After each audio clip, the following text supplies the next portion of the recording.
Good evening, and welcome one and all to, well, this wonderful Wednesday Live. As always, welcome one and all. Remember to hit that like and share button on as you sit yourselves down, because we've got an interesting evening ahead of us, that's for sure.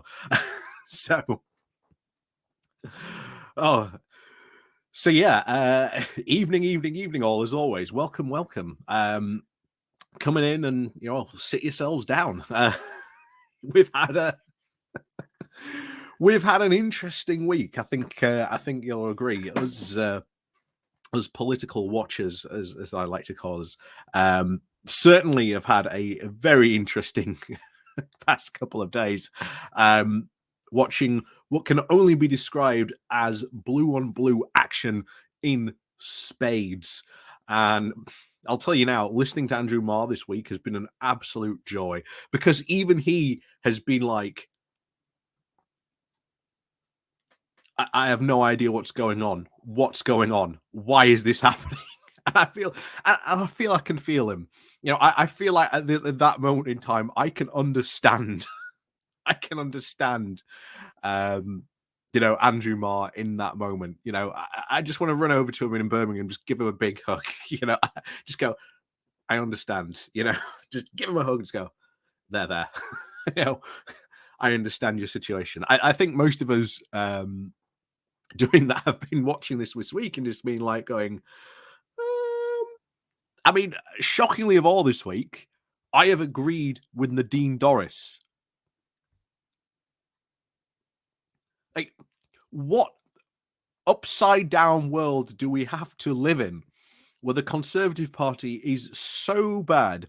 I am agreeing with Nadine Dorries that there needs to be a general election. What?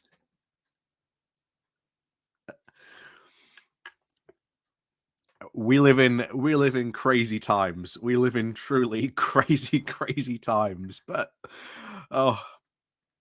as always, Mo Green 19, hello to you. Colin Thompson, greetings to you from New York. Alex Chapman, hello to you. Chatty Rat, good evening to you as well. Cathlo G, hello to you. 91 Leeds, hello to you.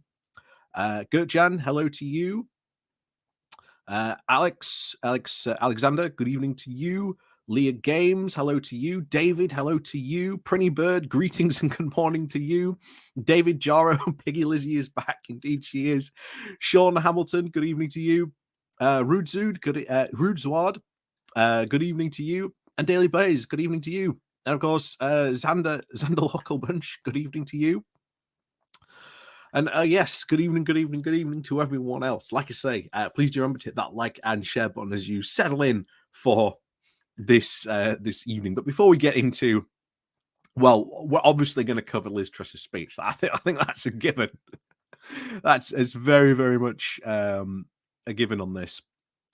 Oh, Ron Palmer, good evening to you. Let's see. Well, yeah. So as you may know, this morning we posted this. We had a little bit of a poll following on from the video that we did yesterday, because I think this is a really valid question. I really do.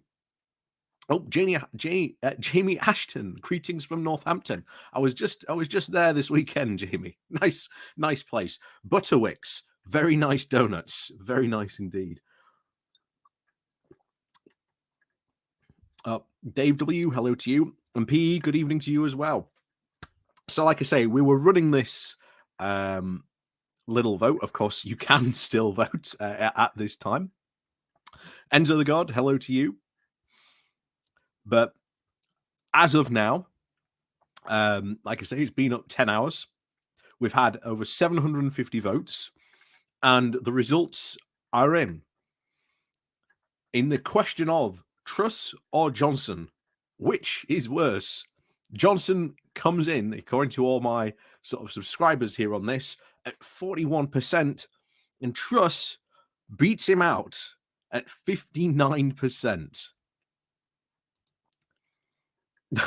I'm not going to lie, I think that's been quite a significant swing as to say who was bad. And remember, Truss has barely even started yet. Truss has barely even started, and we've already seen the Tory party at their national conference fall to pieces. And oh my, have they fallen to pieces so spectacularly in the past couple of days, especially yesterday. And we'll be going to Andrew Marr in a bit to have a look at what he said was going on yesterday, because it was yesterday where it all went down. Like yesterday, it was all going down. There was just constant blue on blue. For those of you who don't know, that's Tory attacking Tory. So, and it was just unbelievable the amount of Twitter fights that were going on between conservatives. He's like, and Lis Truss is expected to lead these people, and yet they're turning around going, yeah, your economic agenda, we're not going to vote for it.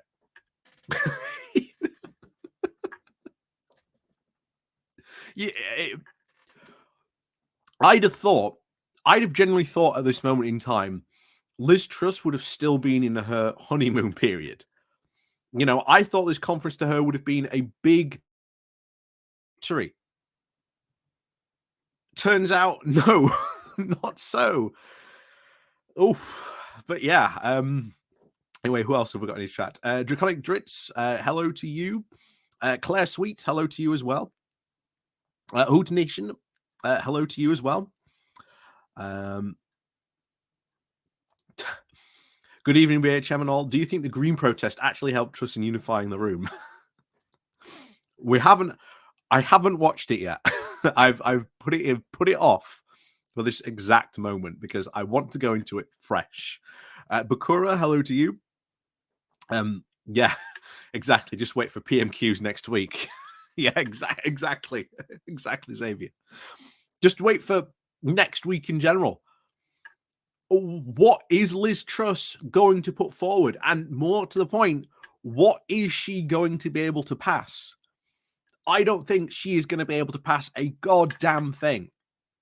And it's been put this week by, Conservative Party MPs that if you've got a prime minister who can't pass their economic agenda and that their party is refusing to pass, then at this point, you actually have a situation where the king has to get involved and call a general election.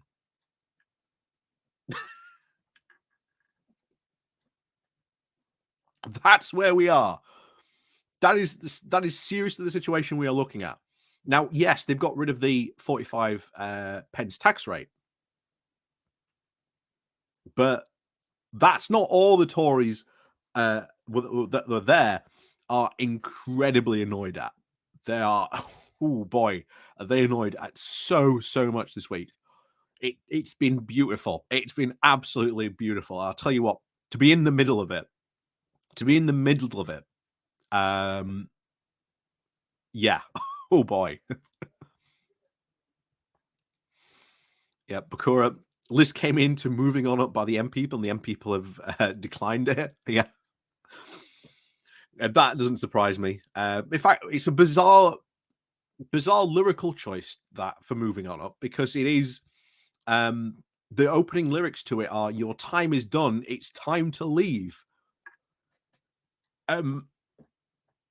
Was that chosen to to send a message to Lis Truss?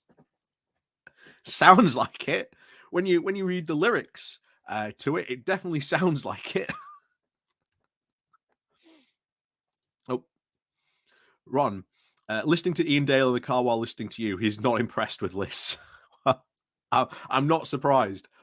I don't think there is one single person out there at the moment in time who is impressed with Lis Truss. Yeah, this is the lyrics to it.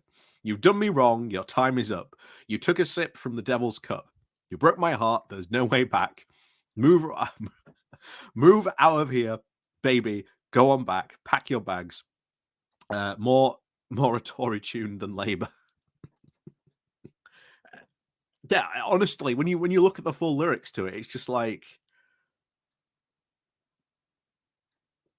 what do you say to those crazy lyrics? I mean, it generally does sound like they've gone and really made the wrong choice, shall we say, for those lyrics. But oh yeah, I want to cover Andrew Marr, because I think Andrew Marr is on the money for his take on this, because obviously he's been over at LBC and he's been covering this week's Tory conference.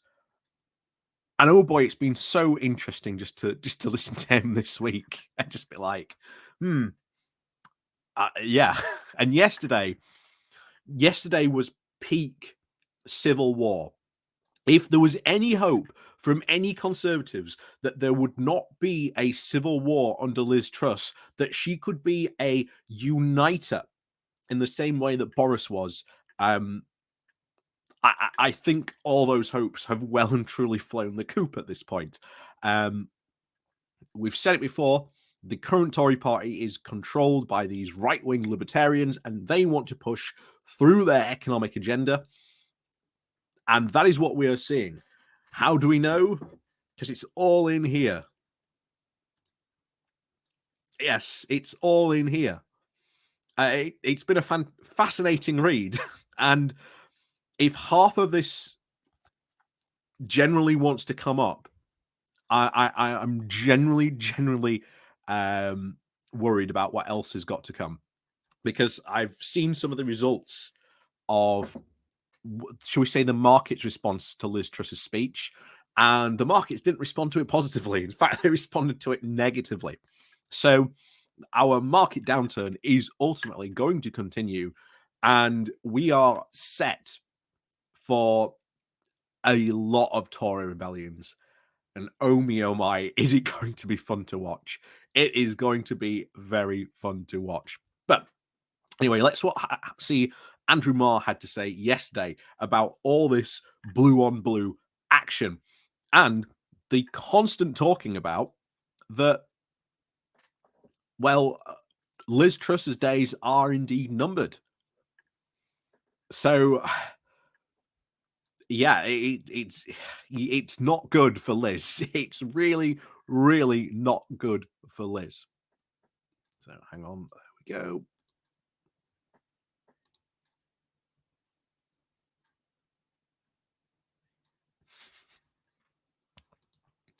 Yeah, dollop of mayhem indeed. Dollop of mayhem indeed. You had yesterday, I think it was Suella Braverman and I want to say Chris Skidmore. I'm not 100% sure it was. I can't remember now. But mainly Braverman.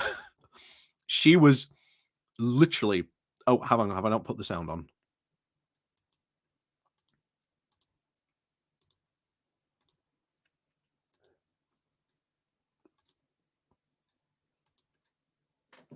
There we go. There we go. The sound should be on now. But yeah, this was, unbelievable that you've got two cabinet members on this as well, like outwardly fighting. It's generally unbelievable. Gurgin, yeah, Gordon Brown has read Britannia and Unchained too. I know, because I said it a long time ago, which is part of the why I ended up buying the book. If you want to understand, if you want to really understand sort of this current Tory government, as well as sort of the one that Boris led, then you have to read this. You've got no other option. You've got to give Britannia Unchained a flick through. Because I'm generally worried, because there's in this, they again talk a lot of deregulation, sacking off completely workers' rights. I mean, where is it? just up here, an entire chapter. Let me just show you here. I don't know if you can see it. Don't know if again it come across, but as you can see there, this is an entire chapter on the work ethic of the British people, and it's not good. It's really not good. It's generally kind of worrying, the fact that we have that book and they've only just started. We've only just started to see what this mad, crazy, right-wing libertarian agenda is going to be for the UK. It's really worrying. It really is. But oh my, here we go. So anyway, back to Andrew Marr and what he had to say yesterday about, well, the ongoings at the Tory conference. Tory MPs and the possibility of a coup against the Prime Minister. Today, the trouble seems to have spread to the cabinet. In a single interview for Sky News, Lis Truss refused to say 3 times that she trusts her Chancellor. But and just imagine that for a second. You are a Prime Minister and you are refusing to back your Chancellor.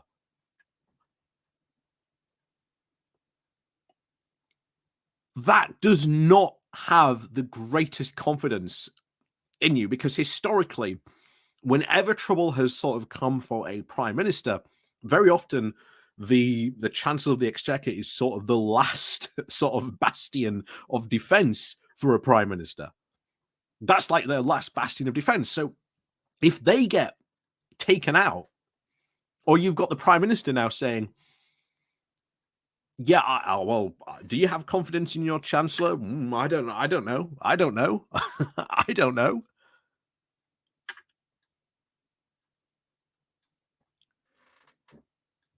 And then you've got a lot of people this week we've seen pretty determined to get Lis Truss to sack Kersey, to get rid of him. He is in a very, very precarious situation. I would not be surprised if the markets continue downwards after his new statement that's meant to be coming out soon, that he's now brought up of. Yeah, I think there is going to be a lot of calls for him to resign. A lot of calls for him to resign on this. That is absolutely true. Oh, Rich Seas, good evening to you. Yeah. 3 times sounds like a curse or even a spell. Yeah. Very true. Very true. She could have just said the jury is out. That's true as well. So and this was just yesterday.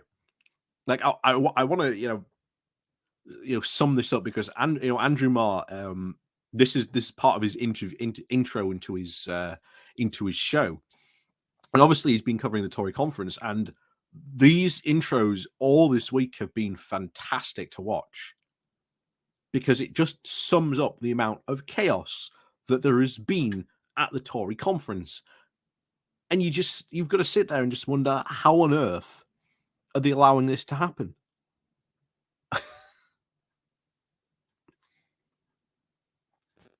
And yeah, that's another. This is what else a lot of people are expecting, because Lis Truss has thrown Kersey under the bus quite a number of times this week. He has been the scapegoat for a lot of stuff this week. So if this relationship sours, if this relationship does sour, what happens next? Does he leave of his own volition? Does he maybe try to remove Truss? Does he maybe have his own does he have his own Rishi Sunak moment, where he basically goes to the Prime Minister and says, you should resign or else I'm going to resign? It's honestly, the next couple of weeks are going to be crazy. They really, really are.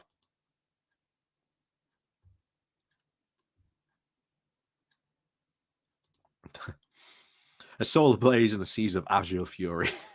Very true. Ben Ridings. There's nothing good to believe in anymore, I think. Well, not really. There is some. It was good stuff, you know. Labour had a very, very good conference that I wanted to talk about, but I haven't had a chance to be honest, because, well, there's been so much other stuff happening. It's just like, oh, I want to talk about it, but I can't. There's so much other stuff I want to talk about. Colin Thompson, do you think all the media is attacking Truss because of the polls instead of the objective failure involved? No, it's very, very much been targeted at the failure of her mini budget and the fact that it's sent essentially the markets into a complete death spiral. Essentially, they are very, very much going after Truss on her and her economic agenda, because we've spelled it out before. If you are going to reduce taxes and say that the government is taking now less tax in, but you still want to continue spending, where does that money come from? That comes from borrowing. Now, of course, that's fine. Governments do borrowing all the time. But a big problem that we have seen is the fact that markets, and especially what have been called government bonds or gilts, which are essentially the government borrowing money and then paying that money back, always seen as a good investment. A couple of weeks ago, we saw when the Bank of England step in, the rumor has been that there were, I think it was either a pension fund or it was, I think it was a big insurer or something like that was about to go under because of how badly the markets were reacting. That's why the Bank of England decided that, okay, it had to step in, or else more economic chaos could just ensue. But yeah, if you think trust me, we haven't seen nothing yet. Like I say, it's all shockingly in here. Britannia Unchained. All available from all your good bookstores. But you know.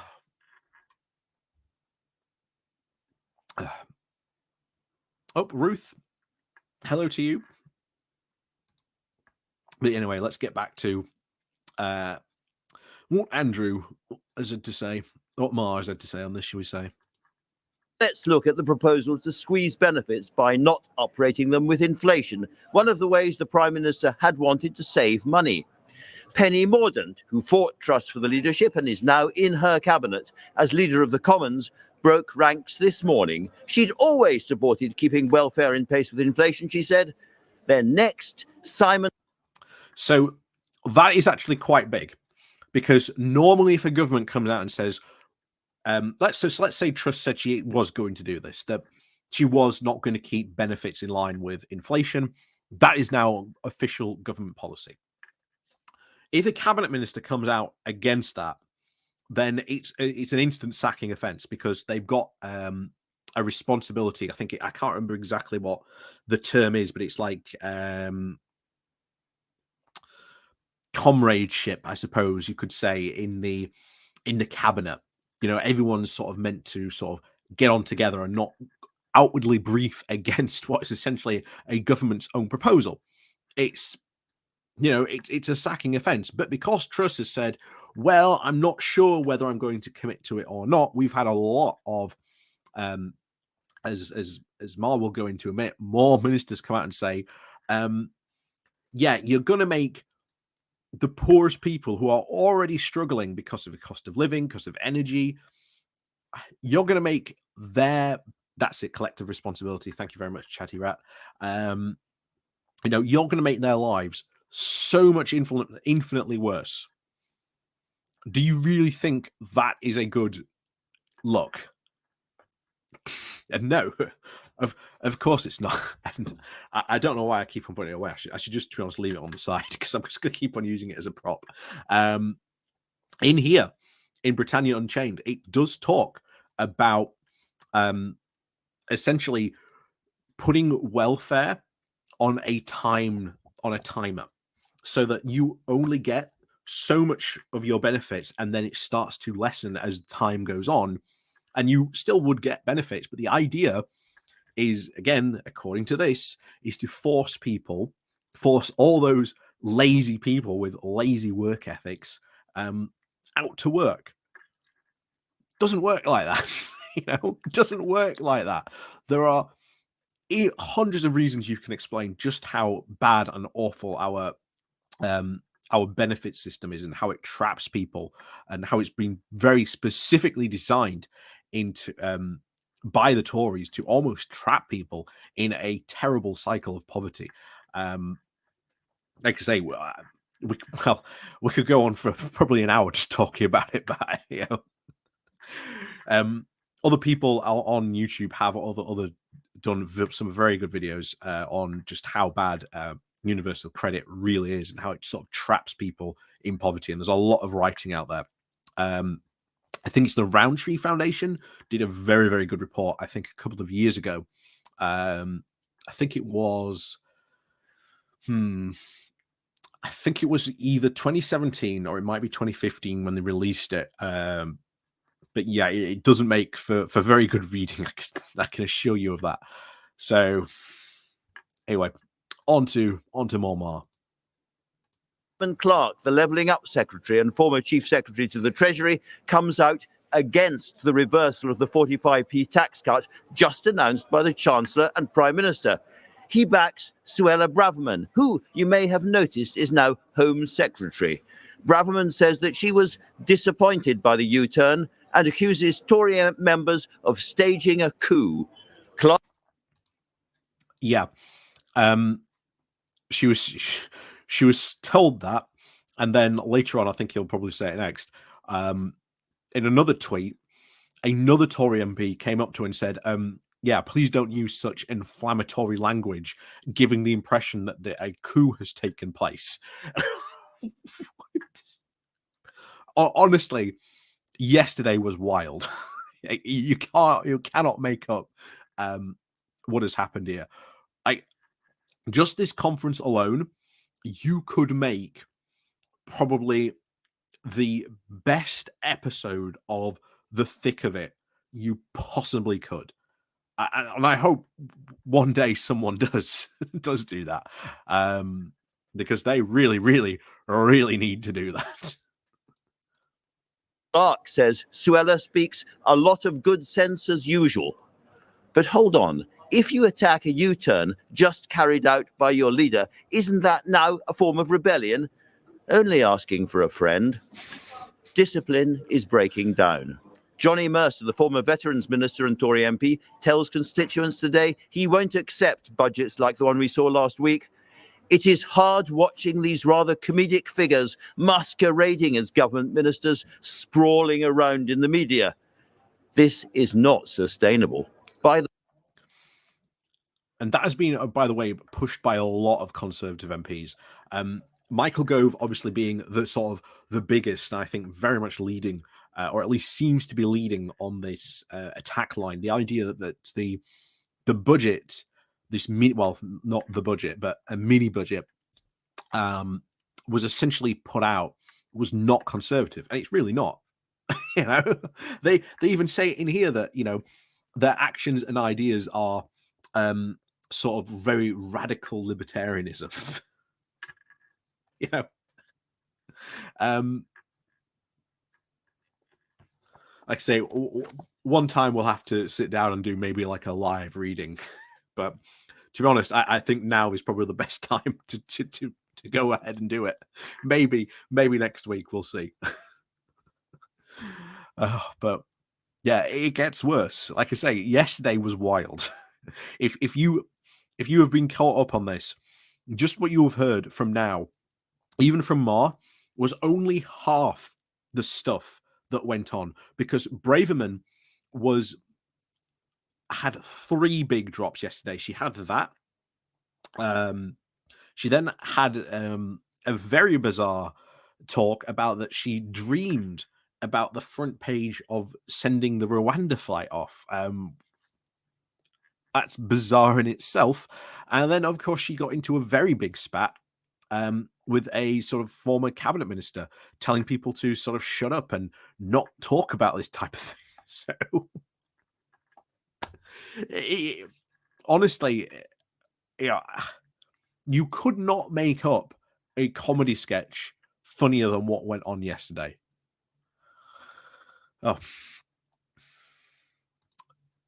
Paz, good evening to you.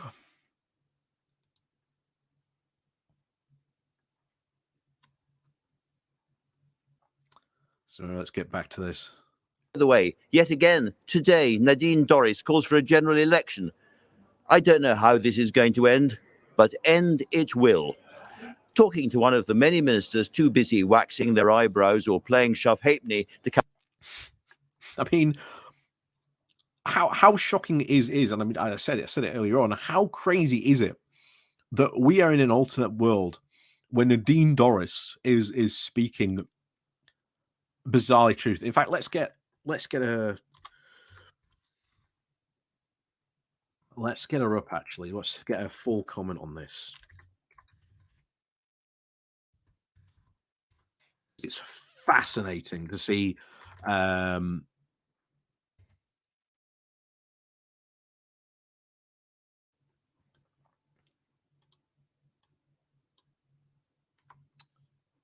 is she? Yes. Dorries. Where's it? Twitter. There she is.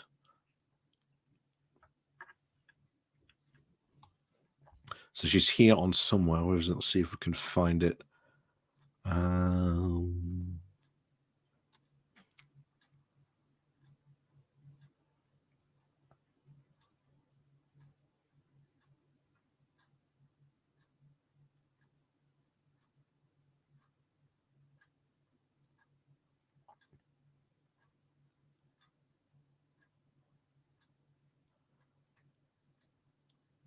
Here we have it. Yeah.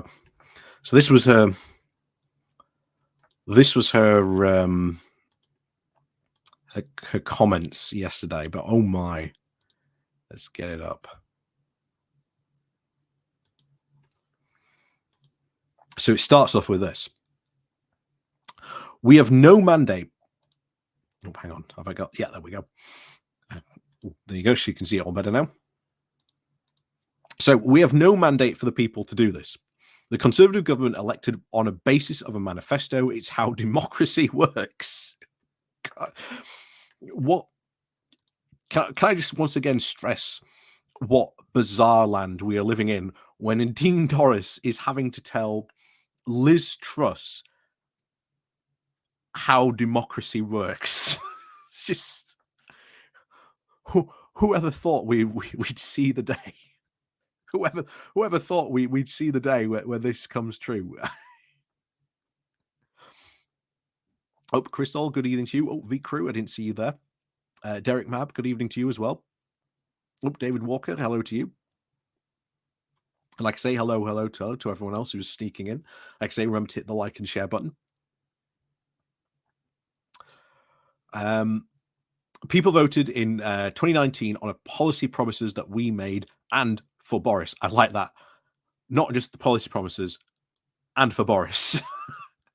Because I have to wonder, if the Conservatives lose the next general election, is there going to be a lot of Conservatives saying that the only reason we lost or the only reason this wipeout happened was because we didn't have Boris?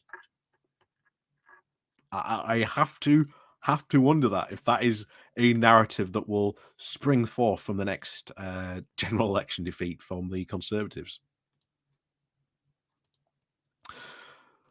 So if we don't want to deliver on the deal, the promises, we need a fresh mandate, which basically means you need another general election. So shocking Lis Truss to government here. He then went on to say, Conservative MPs being removed, the people wanted and voted for with a stonking big majority less than 3 years ago. We can't remove the policies too. This is just not how our unwritten constitution / democracy works, or the example that the UK should be setting to the rest of the world.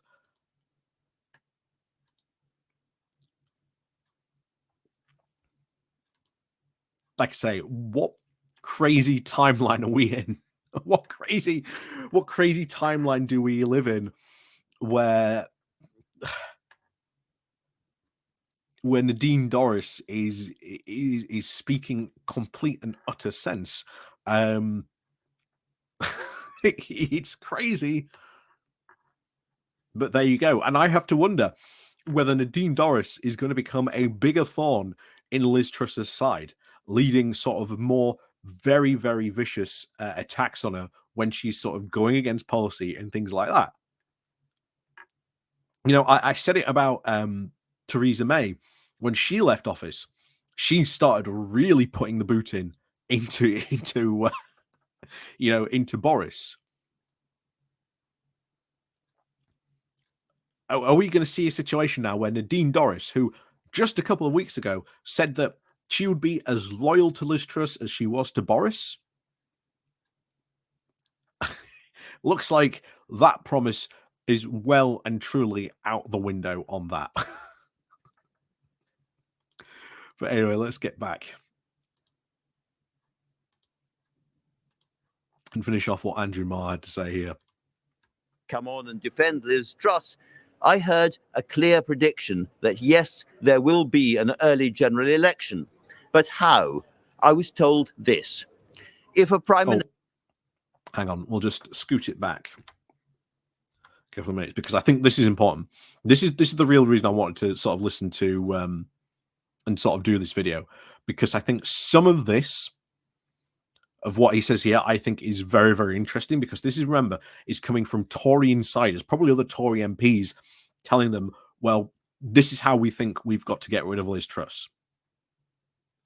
This is what we think the plan is going to be.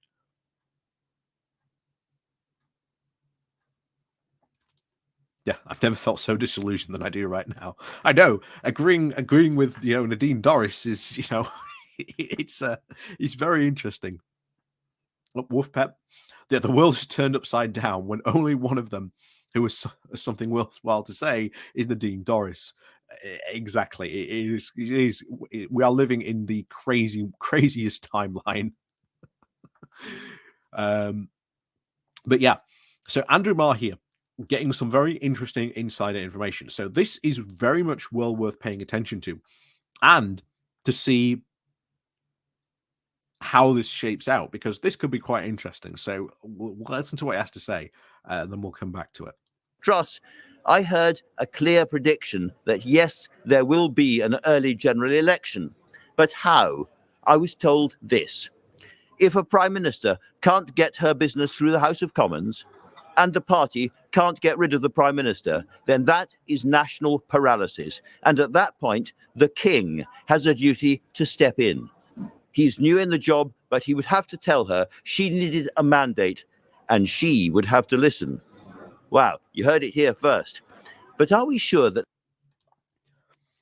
So think about that for a second, of what has just been said there. That there are a number of Tories who are so determined to get rid of Lis Truss that they know they're not going to pass a single thing that Nadine Dorries, not Nadine Dorries, that's Lis Truss, getting confused there, passing through, essentially causing parliamentary gridlock, the type of which we probably haven't seen since, well, the days of Theresa May. It's more than likely that could come to pass if we get to a point where we've got none of the Conservatives are passing this mini budget, because we've still think that they aren't up to passing this, that they still don't have the numbers to do it.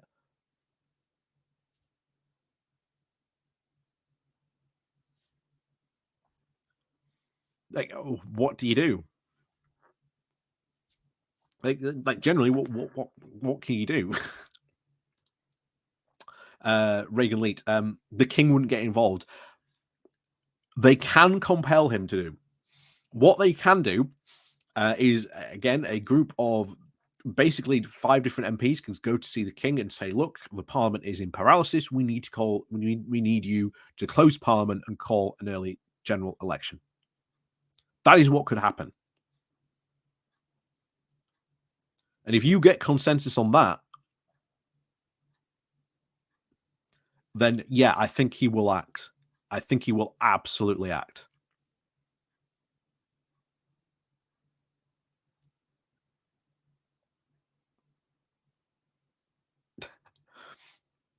Yeah, Army of Lime. Did they not tell us last week that the monarchy only had representative functions and no power, and now the Prime Minister stands and falls at the pleasure of Queen Charles? Potentially, yes. But he can only step in if, like I say, if there is enough MPs go to him and start saying you need to close Parliament. If we get to that stage where we are basically just paralysis, it's reasonable.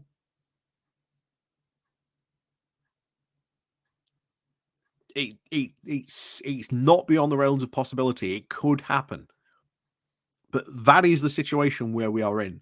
That a lot of Tory MPs are potentially looking at the king to maybe get us out of this. Yeah.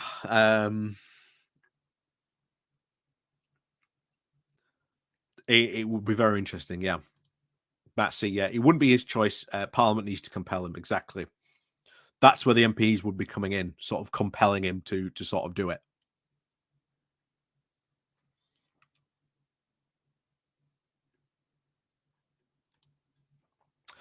Doubt the king will publicly act, but he might feel emboldened to make MP and his feelings clear in their weekly meeting. Again, possible. But this is where we are seriously at, that we have this amount of sheer chaos going on in the current governing party, and they're falling to pieces. And they are falling to pieces because a very small cabal of essentially right-wing libertarians have come in, taken over the party to fulfill their long-held, cherished agenda. It's all written right here, you know.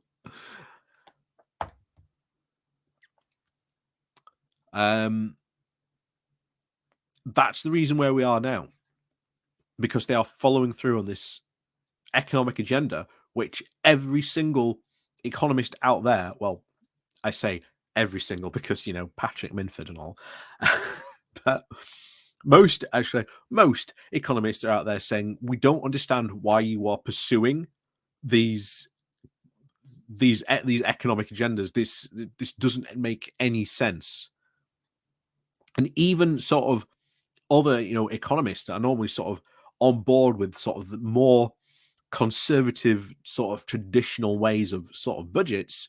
Even they are like aghast at what's going on.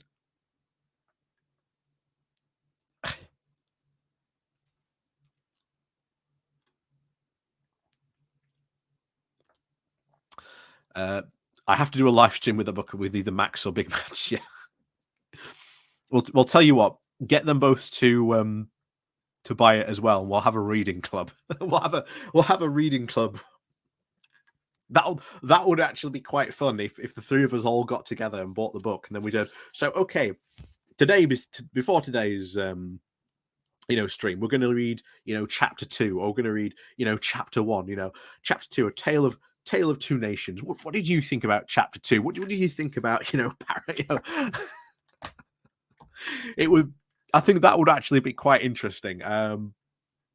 Yeah, we'll have to see a Britannia Unchained book club. I'll have to see. Hang on, I'm actually going to put that forward in the Discord now.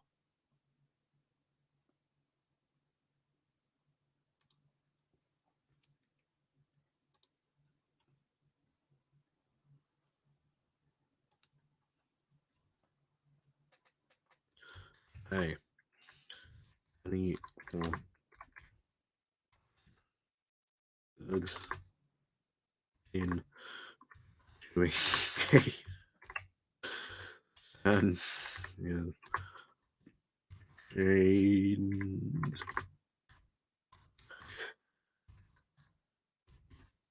video.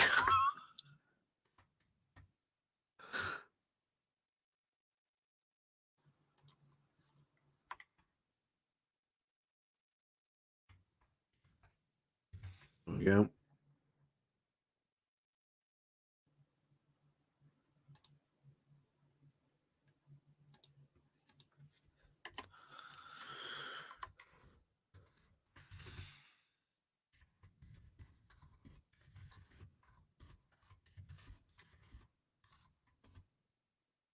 There we go. It's done. It's done. I've put it in our little YouTube creators chat.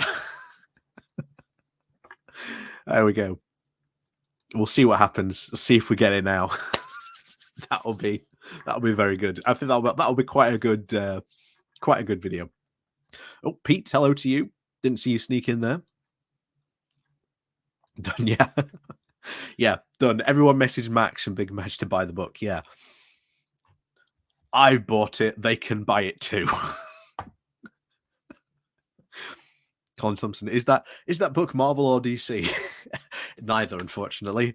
To be honest, it's Britannia Unchained. You could make a very interesting sort of video series, I think, on it. But yeah, leftist reads Britannia Unchained. Well, the thing is, though, you've got to remember this book was originally published all the way back in 2012, and it's even a print-on-demand book now. You can't actually get any of the, well, you can, but you've got to seek them out. This isn't an original Britannia Unchained copy. Like I say, this was printed on demand, as you can see here.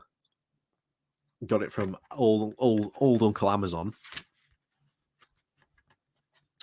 Because to be honest, I wanted the printed version. It's a lot more fun to have the printed version. That way you can actually physically show, yeah, I've got it here.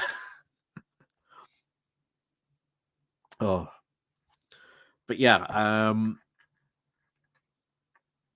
yeah. Hunt down Jacob Rees-Mogg and make him sign it. Just like, why? He wasn't involved in the writing of it.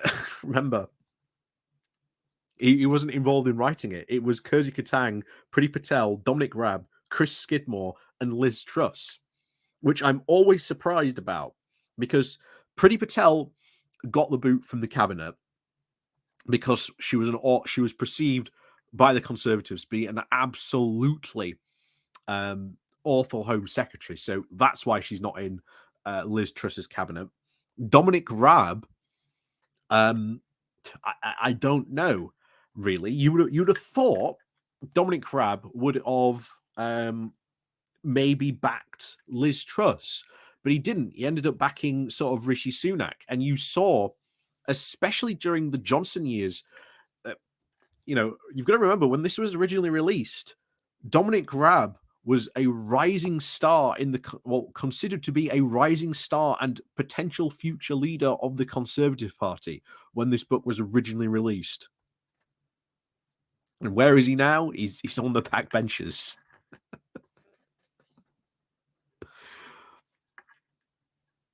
And plus, after we've done it, we can have a good old fashioned book burning. It's another positive thing for having the book. But yeah, so that's Andrew Marr.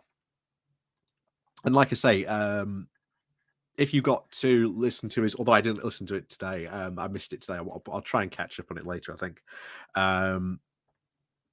What his interpretation of the current state of the Tory party is. In fact, oh my God, we have to, who we have to visit? We have to see what Jeff makes all of this. I'm sorry, but we have to see what Jeff is making of all of this.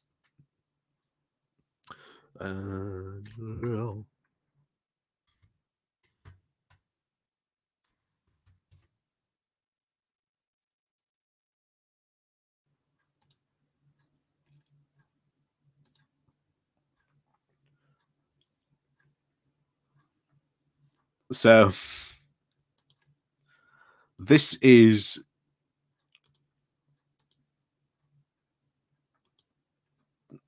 Jeff's current. Hang on, there you go. This is Jeff's current video stream, and to be honest, a couple are quite interesting. Like Soft on Brexit, so that's about Steve Baker's apology. If you've heard about that might be interesting. Will it last? That could be quite interesting. Jeff responding to her speech, rejoining the EU, reversing Brexit. Tell you what, if we can get through Liz's speech in a good, timely manner, tell you what, we'll come back and we'll see what Jeff had to think. We'll come back and see what Jeff had to think of Liz Truss's speech. There is it. Here we are.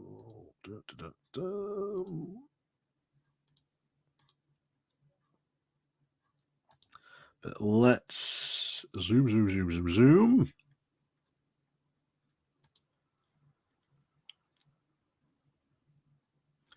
Jake Berry, another person who's been having a very, very bad conference.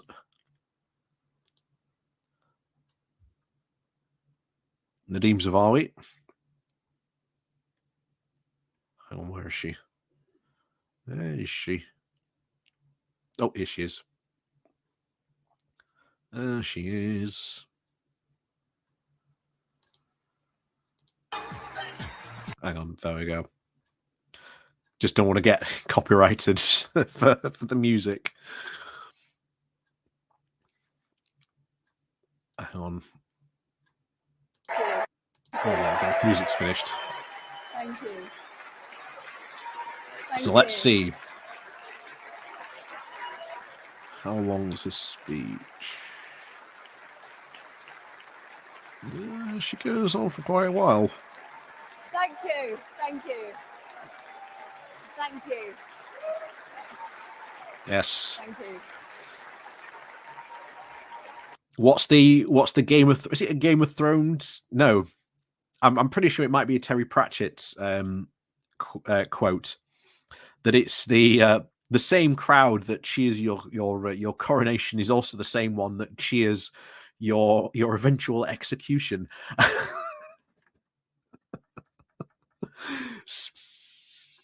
Very, very interesting. Like I say, I think some of these MPs in a couple of weeks' time aren't going to be very, very happy, to say the least.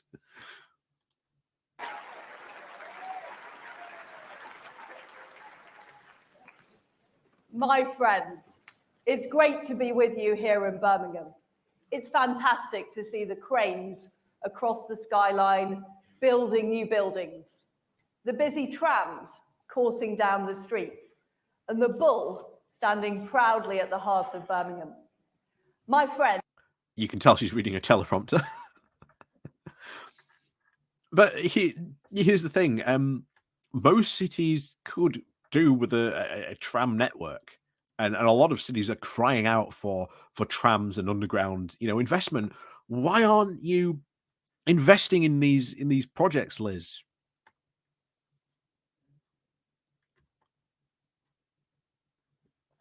You can't seem to find it,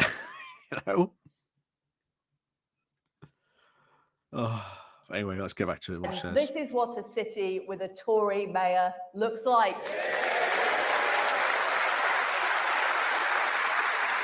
Let's just speed it up. It's positive, it's enterprising, it's successful, and Andy Street is a human dynamo, delivering for the people of Birmingham.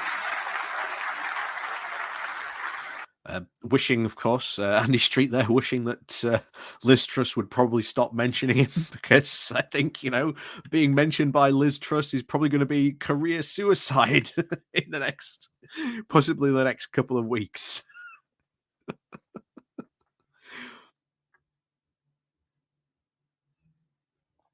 Oh, Jem, good evening to you.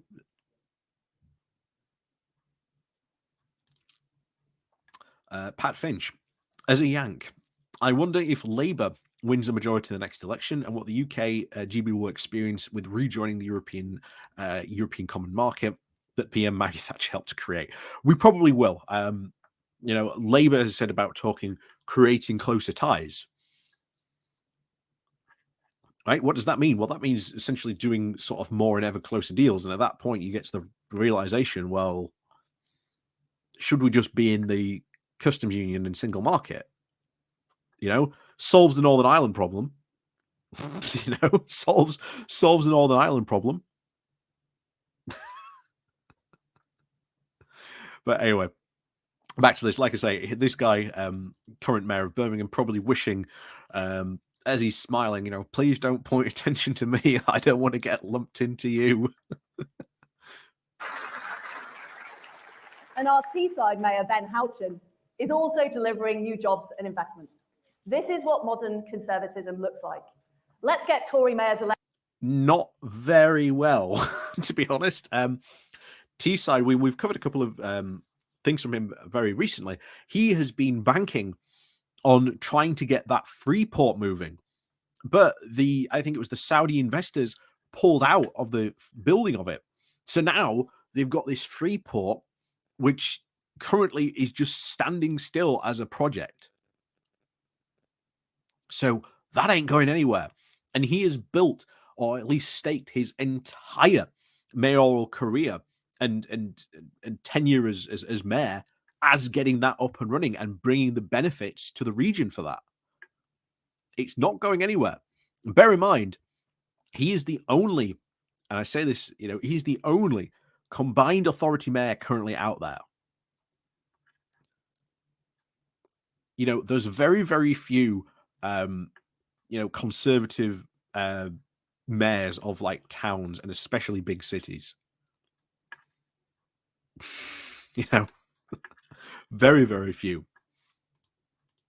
Elected in London, in Manchester, in West Yorkshire, and right across our great country.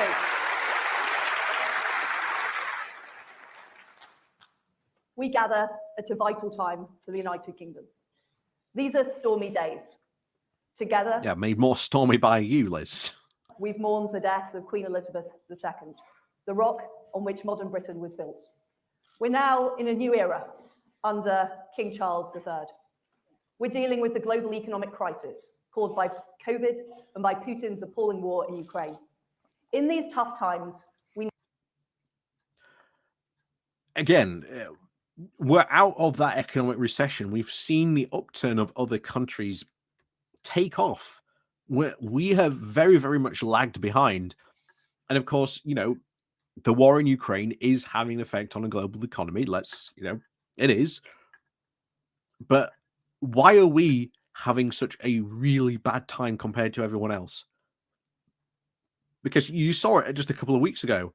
I think it was another MP on who was more like, so there's all this stuff going on around the world. Everyone's having a hard time, it's hard for everyone. But they're all having a hard time in different ways, but not a hard time as compared to us.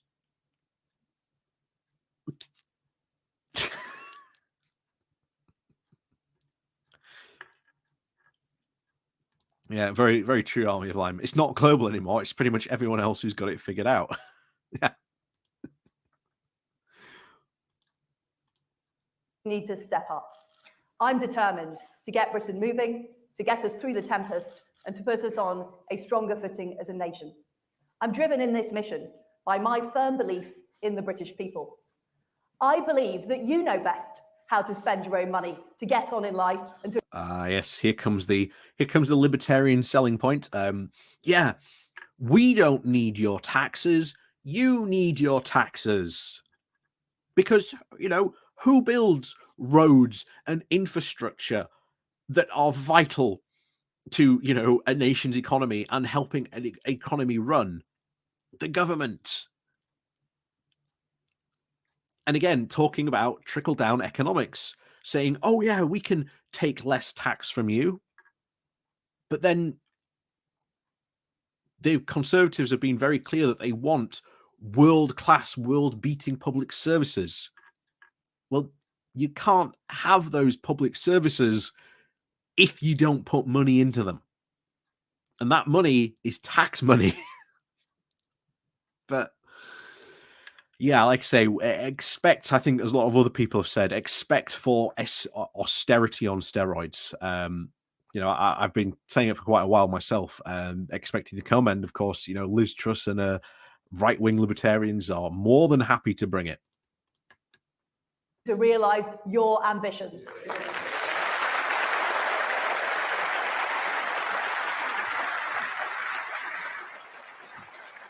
My friends, that is what conservatism is about. It's a belief in freedom, in fair play, and the great... See that with the hands? It was exactly like this during the leadership contest. She's holding a big loaf of bread.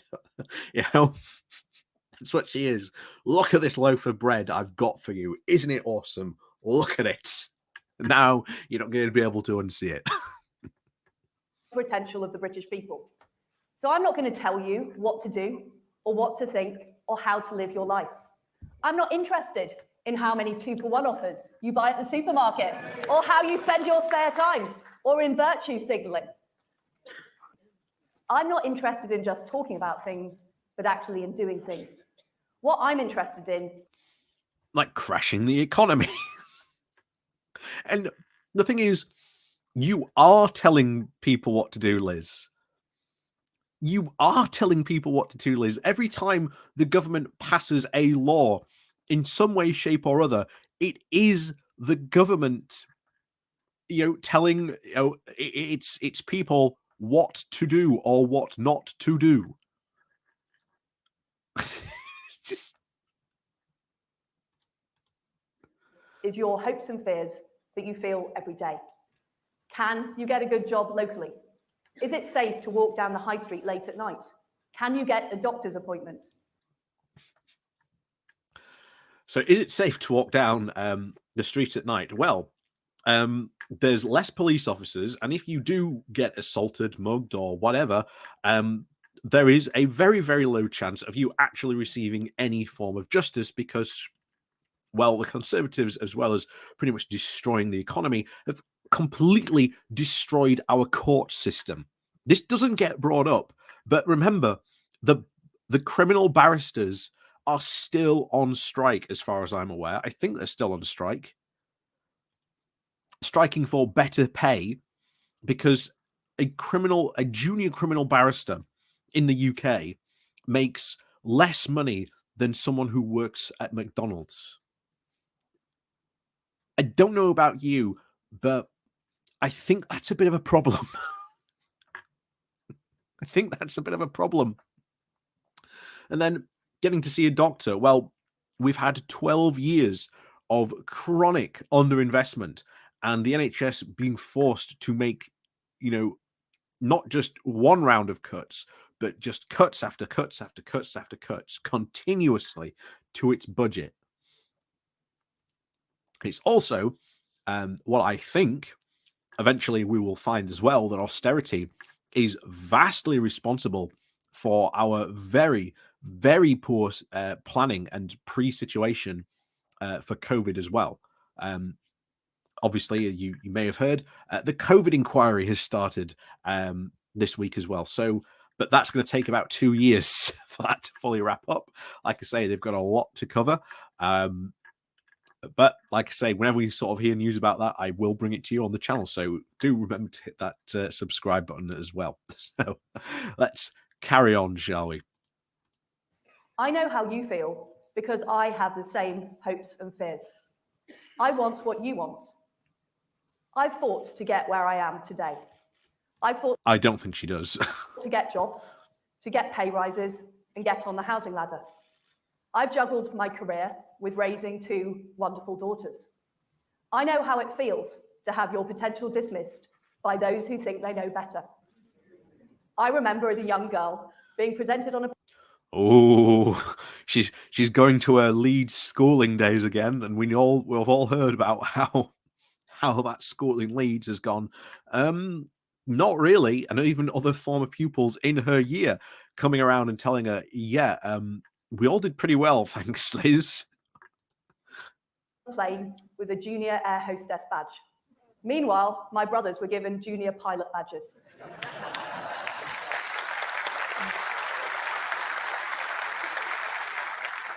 It wasn't the only time in my life that I've been treated differently for being female or for not fitting in. It made me angry, and it made me determined to change things. I just want to point out about how much we've heard over the recent years about Tories not want to, not want to bring up like culture wars, or that bringing up this culture war stuff is really divisive. And yet Lis Truss has just brought up the culture wars talking points. And it's just like, this is why I've said before on this channel, I do not cover any of this culture war nonsense, because it just is. It's just complete nonsense. It's just absolutely, bonkers. Just don't get involved with it. As you can see, even here, if this was, let's say this was a Labour Prime Minister, Lis Truss or like other sort of conservative commentators would just have a field day on that comment alone.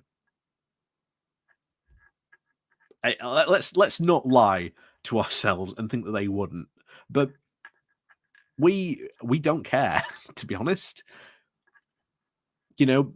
Yes, Liz, you've struggled, but so have thousands of other, people in your situation as well. So what policy-wise are you going to do to help them? To be honest, not much.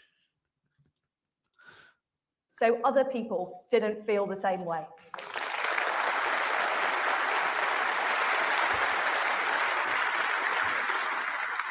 I remember growing up in Leeds, where I saw too many children being let down by low expectations, let down by a Labour council who were more interested in political correctness than they were in school standards. But wait. I don't think political correctness was a thing when Lis Truss was young. Like, correct me if I'm wrong, but I don't think that was a thing. But again, digging into the whole culture wars nonsense there again, whatever. But I was lucky to have been brought up in a family that cared about education. They taught me the value of hard work and enterprise. Should also worth bearing in mind, because not a lot of people know this, Lis Truss's dad actually works at the University of Leeds. He's a lecturer, and the staff at the University of Leeds have essentially been put on a communication blackout, because it's well known within the university that her dad does not like the political direction that she has taken.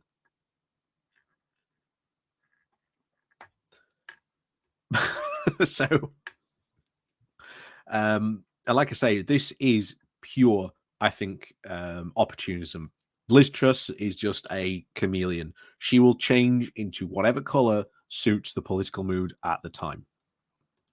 And I stand here today as the first Prime Minister of our country to have gone to a comprehensive school.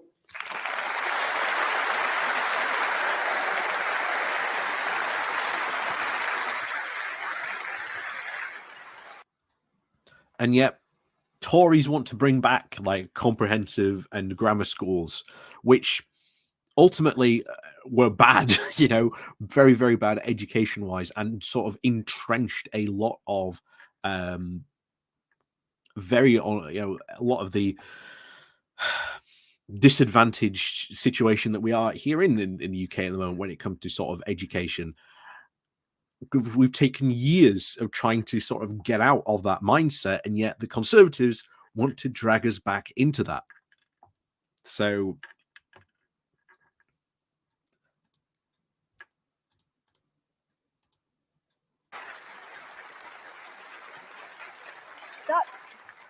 that taught me two things. One is that we have huge talent across our country, and two, that we're not making enough of it. This is a great country. I'm so proud of who we are and what we stand for. But I know that we can do better, and I know that we must do better. So why aren't you and investing that's in why it? I entered politics. I want to live in a country where hard work's rewarded, where women can walk home safely at night, and where our children have a better future. To deliver this, we need to get Britain moving. We cannot have any more drift and delay at this vital time. Let's remember where we were when I entered Downing Street. Average energy bills were predicted to soar above £6,000 a year. We faced the highest tax burden that our country had had for 70 years. And we were told that we could do nothing about it. You could do things about it, Liz. No one was saying that you couldn't do anything about it. People were constantly pointing out, especially about energy bills, about what the government at the time could do about the energy bills, what it could do, such as, windfall taxes, nationalizing energy companies, all sorts of stuff. Have they done any of that? No. And then for tax burden, again, it's all about lowering taxes. But as we've said before, if you lower taxes and you want high public services and to pay for all this investment, then you're saying, well, it doesn't matter. We can just borrow our way into growth. And a lot of economists have said, no, that's not going to happen, which is partly why the markets have reacted so badly. And yet she's still doubling down on this. And I think, correct me if I'm wrong, but I think after her speech had finished, I think the markets fell yet again.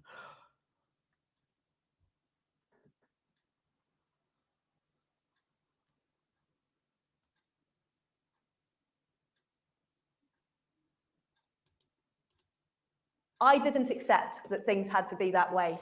I knew that inaction would be unconscionable. Families would have been unable to heat their homes. Businesses would have gone bust. Jobs would have been lost. And we would have worse public services, including the NHS. You still haven't done allow this anything to too happen. much to help them. I refused to consign our great country to decline.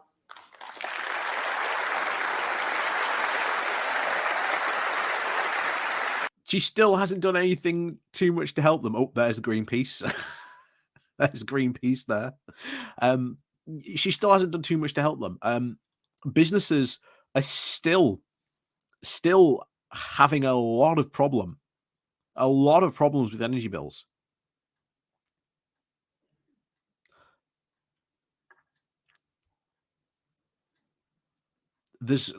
I think there's still going to be a lot of problems this winter with energy prices and a lot of businesses going under. Yeah, that's ultimately the truth of it. This price cap basically has allowed rather than them to like triple or quadruple or increase sixfold, I think she said. Well, this price cap just allows the energy prices to double. That's still hundreds of thousands of people who are still not going to be able to afford to heat their homes, even with the government support that they are getting.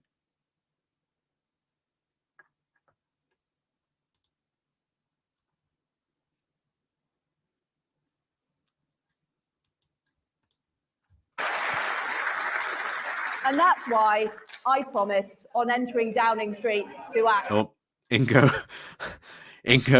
like I say, getting rid of the Greenpeace protesters.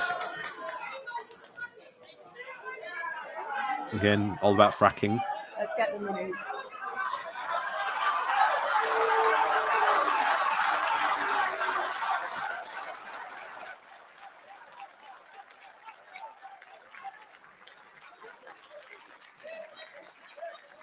You can hear. I don't know if you can hear them on your end, but I can hear them on my end speaking about fracking.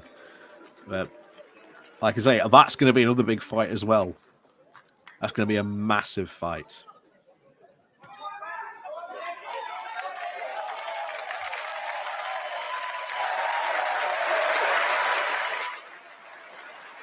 Now,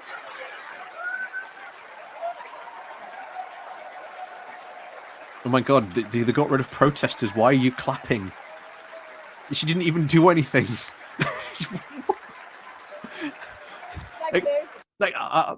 Okay. At least when you saw sort of the examples where Donald Trump, like protesters, did stuff at his rallies. Trump said stuff and did something.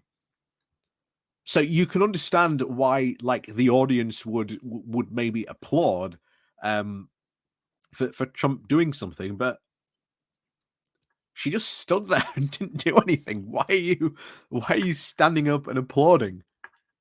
Just what? Thank you. Thank you.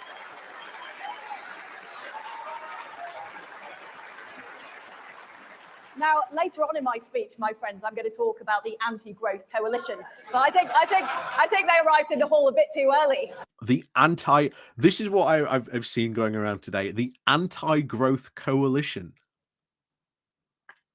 What? I'm going to be interested to see what she actually means by that.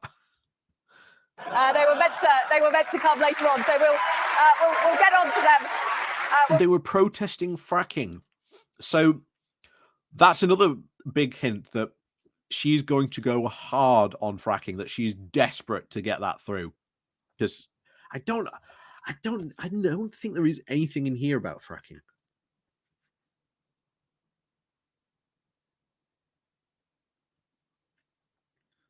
Let me just have a look.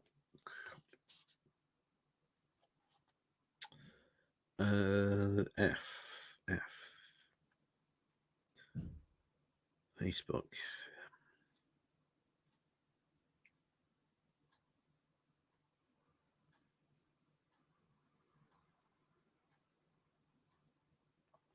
Fuel prices 62, so there's something there about them.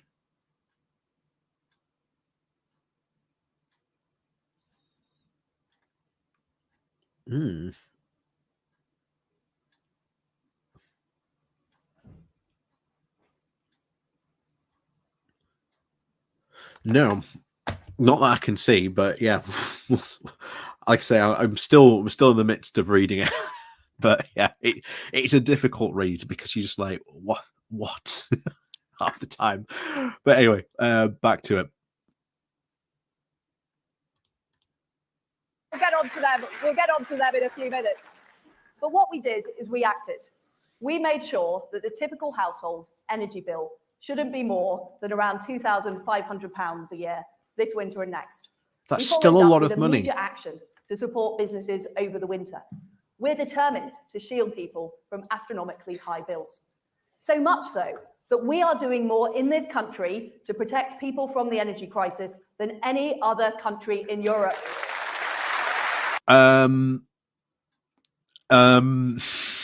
Citation needed. A citation definitely needed. That is straight from the Boris Johnson playbook. Say that we're doing more to help than any other country in the world. Don't think we are, because I know they made this claim about furlough. Oh, furlough is the most generous system than anywhere else in Europe. Netherlands was far more generous. Germany was more. France got more. Spain got more. Portugal got more.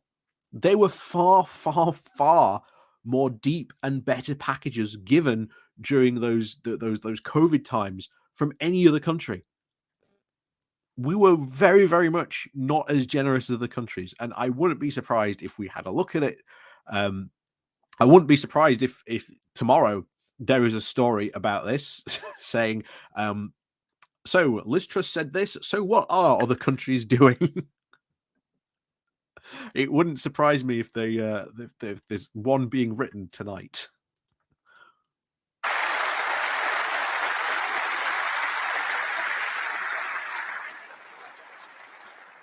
Our response to the energy crisis was the biggest part of our mini budget. It was the biggest part for a good reason, because we had to do it. But it's not the only challenge we face. For too long, our economy hasn't grown as strongly as it should have done. I know what it's like to live somewhere that isn't feeling the benefits of economic growth. I grew up in Paisley and in Leeds in the 80s and 90s. I've seen the boarded up shops. I've seen people left with no hope turning to... She She's just said that she grew up, of course, in the 80s and 90s, and she was complaining about the lack of hope, the lack of investment. Which party was in those decades? It was the Tories that were in those decades, and she's now following, in some cases, many of the same footsteps that Margaret Thatcher took in the 80s, which did not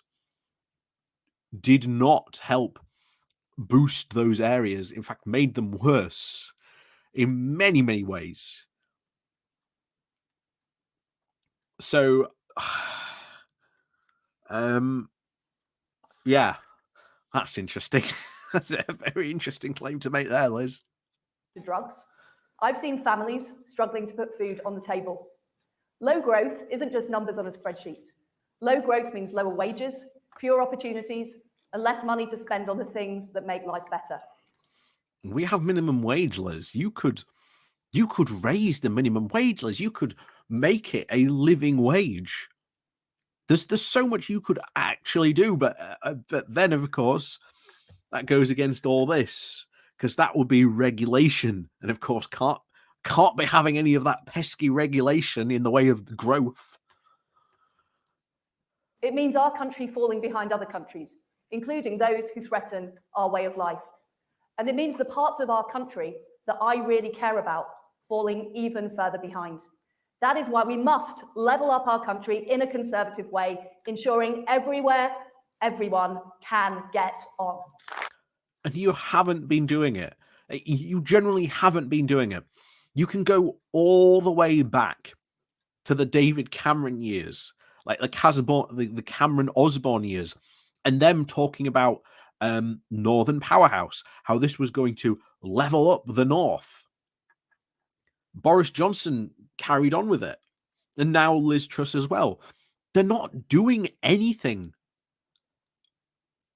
They're not doing anything to level up, or they're not even putting the general amount of money that is actually needed to level up those places. There is no serious economic plan. And I always go back to the levelling up white paper that Michael Gove released, because the first two chapters of that white paper are very, very damning about sort of past Tory policy and lack of government planning of having any sort of coherent industrial strategy.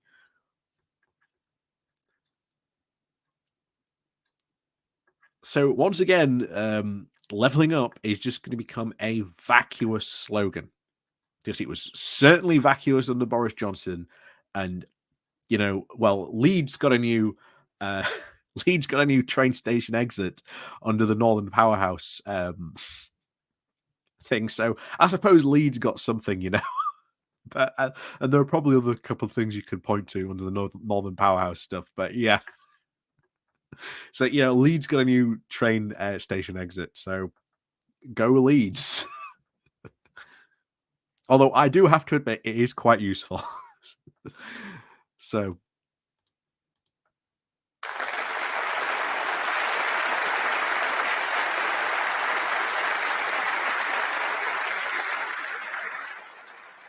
Conference, it's wrong to invest only in the places that are thriving, as economic models often have it. We need to fund the furthest behind first. And for too long, the political debate has been dominated by the argument about how we distribute a limited economic pie. Instead, we need to grow the pie so that everyone gets a bigger slice. Again, trickle-down economics, Oh, yes, we'll grow the pie. Okay, well, how are you going to grow the pie? But also, wealth distribution is important to talk about. It is an important conversation to have. Because if you grow the pie, what guarantees are you giving to people that they're even going to get a slice of that new economic growth pie?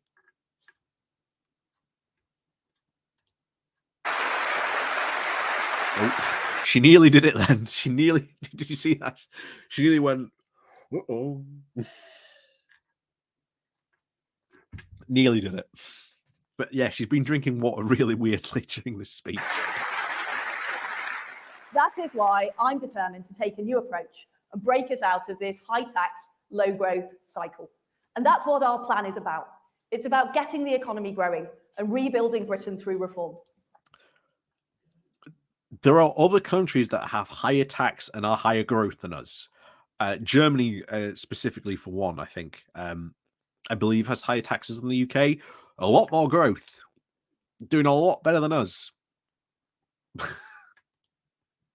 The scale of this challenge is immense. War in Europe for the first time in a generation, a more uncertain world in the aftermath of COVID, and a global economic crisis.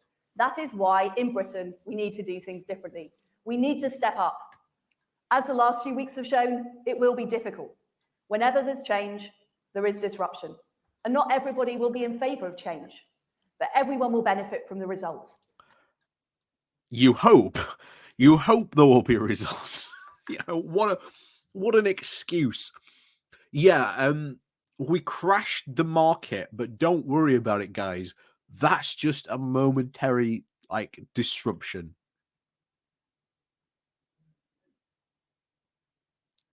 Yeah, what an excuse. Honest, what an excuse. And by the way, no new policies yet. I want to point that out. We haven't heard a single policy statement yet. So, which is very, very rare for a conference to do, by the way. Normally at this point, the Prime Minister would be giving out, this is how good the year has been, and this is what we're going to achieve within the next year. And I can come back next year and tell you how fantastic all that stuff that I announced last year went and did. And we've got all these new initiatives that we want to do.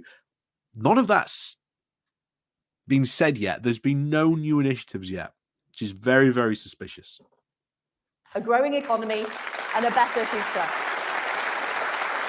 Again, growing economy, but how do you intend to grow the economy? You can't just say give people jobs or make jobs. We have a clear plan to deliver. I have 3 priorities for our economy: growth, growth, and growth. Again, how do you intend to deliver on that growth? Everyone has said it. You can't just cut taxes and just expect to get growth. And a couple of weeks ago, before the budget, we had, I can't remember who it was, in the Treasury's scrutiny committee, basically said you cannot have a genuine economic plan that just hopes something comes along. That is not adult thinking. Yeah, that is indeed what we've got.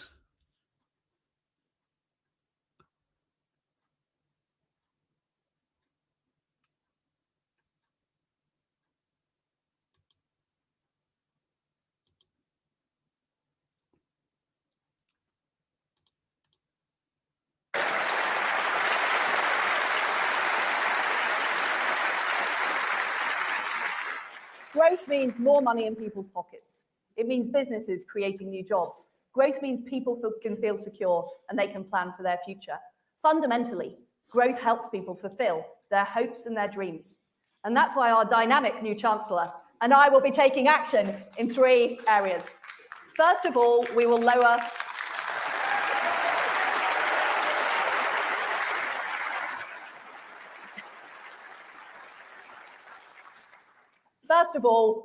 our tax burden.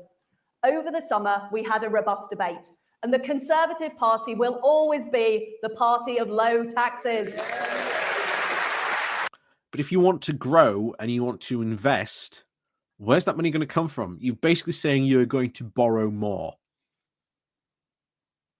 And you've already had a massive U-turn on lowering the tax burden. Don't think that's going to sell well. I do not think, I still think you're going to have a huge problem in a couple of weeks. Going to be a massive problem in a couple of weeks for this.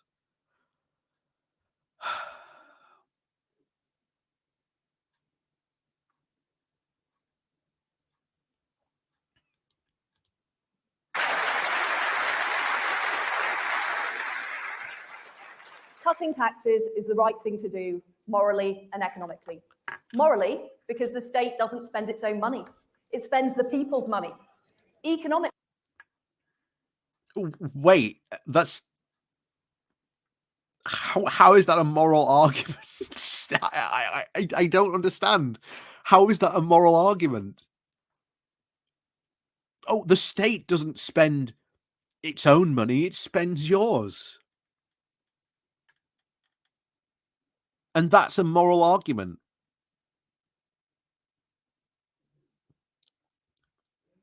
Can anyone see the morals in that statement? Because I can't.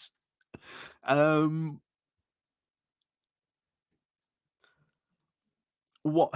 Yeah, you're exactly right. Yeah, it's a libertarian moral argument. Exactly, but that's what that's what we've got on stage. We've got a libertarian on stage.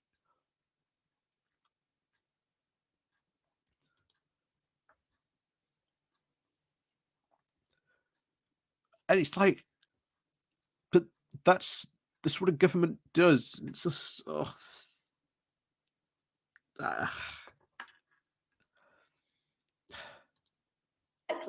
Because if people keep more of their own money, they're inspired to do more of what they do best. That's what grows the economy. When the government. Studies haven't shown that, but again, very trickle-down economics, Liz. Very trickle-down. Government plays too big a role, people feel smaller. High taxes mean you feel it's less worthwhile working that extra hour, going for a better job, or setting up your own business. That's hundreds of people have set up jobs and businesses during this. What you've just described apparently are bad.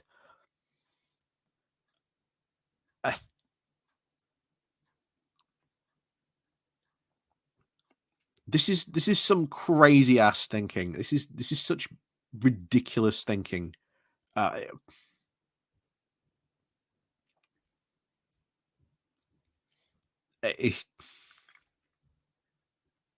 It's absolutely crazy. This is libertarian thinking 101, and I never thought we would ever see it uttered by a UK Prime Minister. But here we are. You normally see these types of arguments being made by essentially the Libertarian Party of America. You may remember a couple of months ago we went over the English Libertarian Party and even the Scottish Libertarian Party and their crazy manifesto that they had. Oh yeah, just cut taxes and you'll get growth.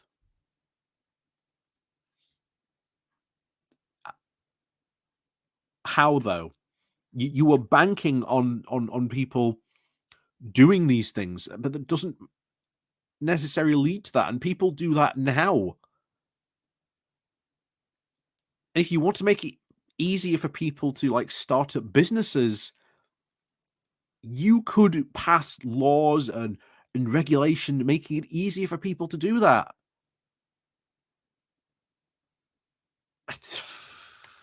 Yeah.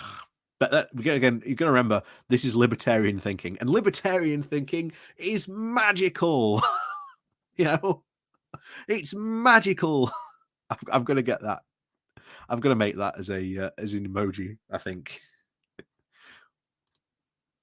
My friends, is why we are cutting taxes. So even after that U-turn, bear in mind, even after that colossal U-turn, she's still committed to cutting taxes.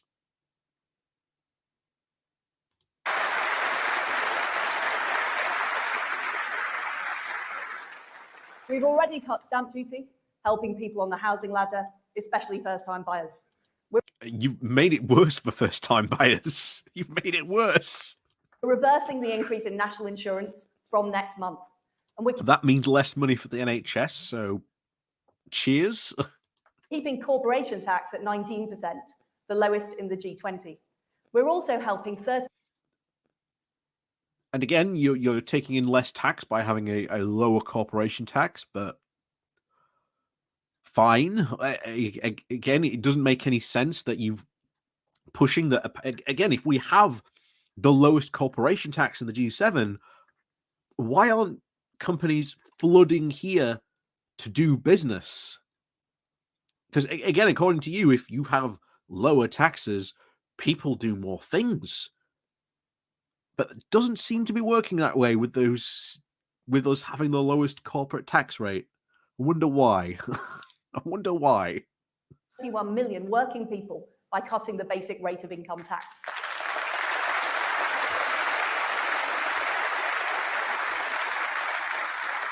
We need to be internationally competitive with all our tax rates attracting the best talent. Cutting taxes helps us face the global economic crisis, putting up a sign that Britain is open for business.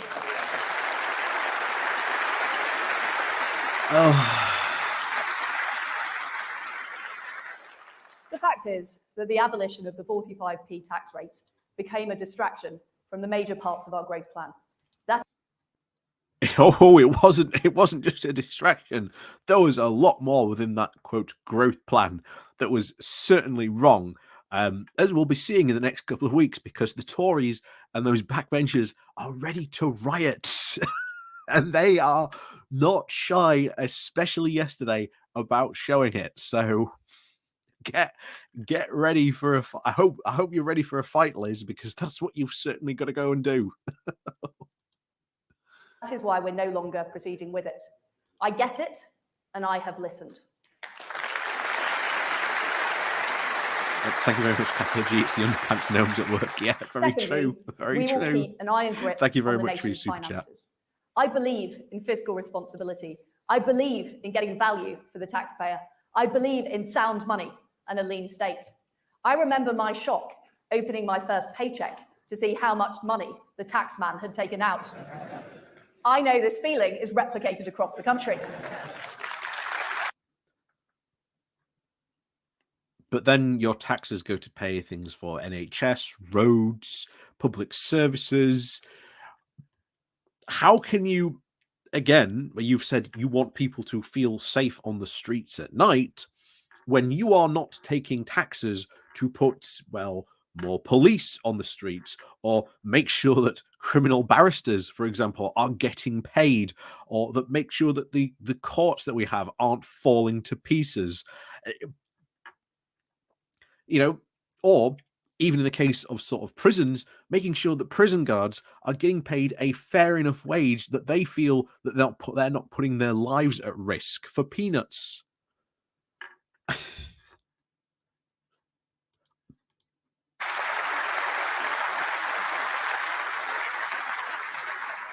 And that's why we must always be careful with taxpayers' money. It's why this government will always be fiscally responsible. We are in extraordinary times. It would have been wrong not to have proceeded rapidly.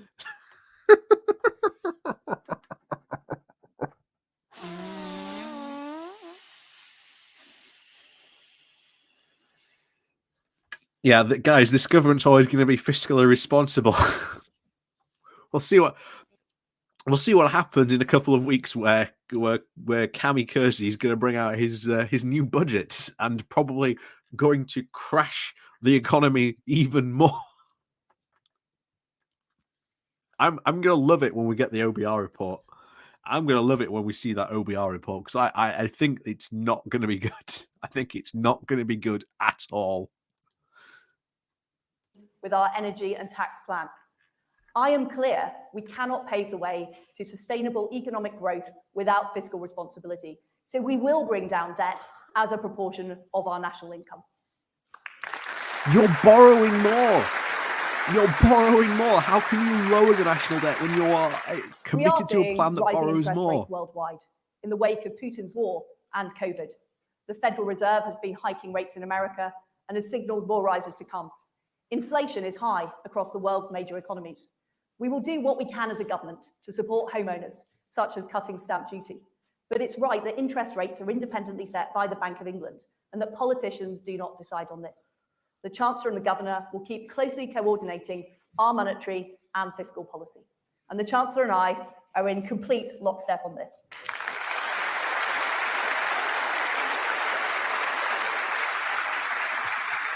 Well, the Bank of England certainly isn't in Thirdly, we will drive economic backing your reforms plans. to build our country for a new era. We're taking a new approach based on what's worked before. Previously, we faced barriers to growth like militant unions, nationalised industries, and outdated city regulation. Now we must break down the barriers to growth built up in our system over decades. Decisions take too long. Burdens on businesses are too high. Infrastructure projects get delayed for years and years and years. As a result, we've seen economic growth choked off. Houses haven't been built where they are needed and wanted, and we've become averse as a nation to doing things differently. I love business. I love enterprise. I love people who take responsibility, start their own businesses, and invest.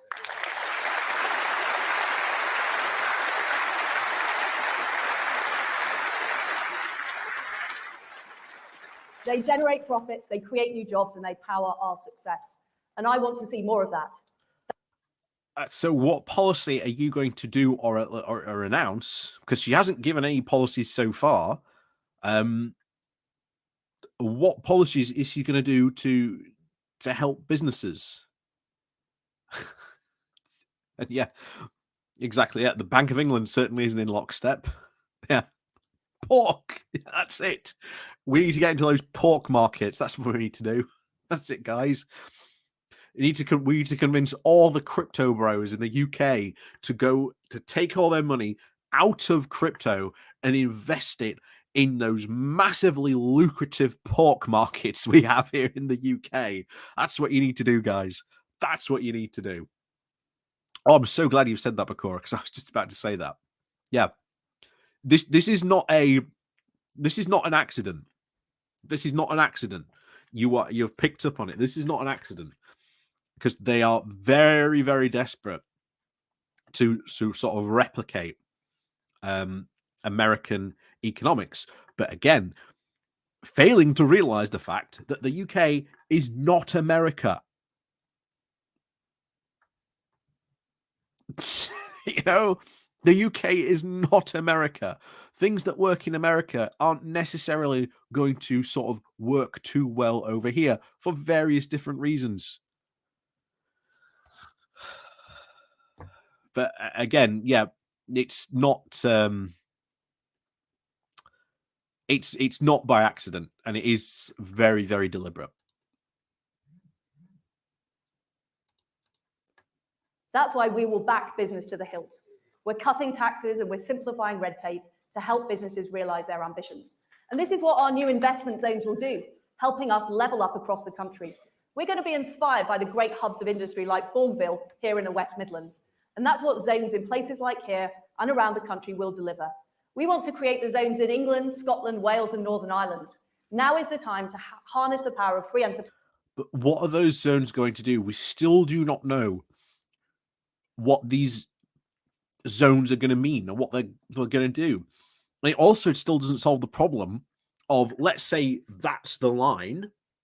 If you've got a business here, what's to stop you from just going, well, it's better economically in that zone because I maybe don't have to pay my workers national insurance. Move across the line. What's to stop businesses just moving across the line? And then that can cause other even worse effects. You know, because you'd have businesses moving out of areas just to be across on the other side in your special zone. Not only that, what about business rates for local councils? Local councils, most of their budgets are dependent on business rates and what they set for local businesses. How is that going to affect your local town or city if all of a sudden this special economic zone pops up and then goes, oh, sorry, local council, but you're now losing 15, maybe to 20% more of your budget?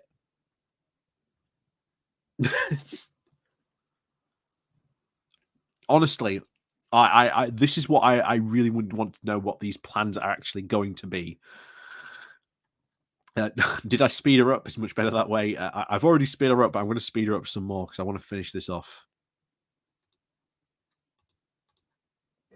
To transform our country, ensure that our greatest days lie ahead. Oh, got to get in that Churchill speech. Oh, there's old Jacob Rees-Mogg. This is the United Kingdom at its best, working together and getting our economy growing. And we will face down the separatists who threaten to pull apart our precious union, our family. Oh, you mean like the DUP? might be worth a mention there, Next year, Liz. we will host the Global Investment Summit. This will show the world's top investors there's nowhere better to invest than the UK. And we're seizing the newfound freedoms outside the European Union. We're the party who got Brexit done, and we will realise on the promise of Brexit.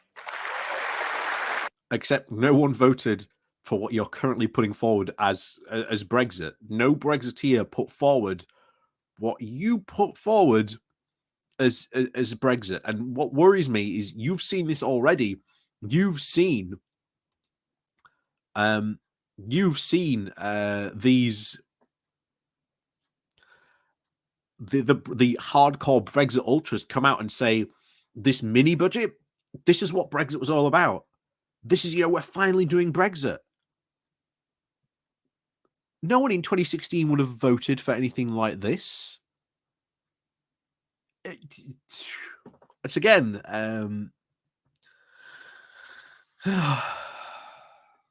yeah, yeah, but this is what it's going to be used as, and they're going to be Conservative MPs who are going to be backing Lis Truss, who are going to make the case that this is the will of the people, this is the Brexit vote, this is what people voted for in 2016, and then people are going to go, I didn't vote for that in 2016. As we've said multiple times before, you could take 10 people from all different walks of life.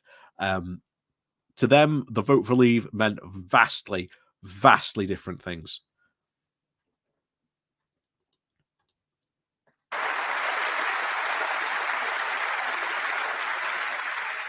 We're building an economy which makes the most of the huge opportunities Brexit offers. By the end of the year, all EU red tape will be consigned to history. And that's worrying. All EU red tape by the end of the year. Did she mean 2023 or this year? Because getting rid of that amount of red tape and regulation, that's not going to work very well. That's not going to work very well at all.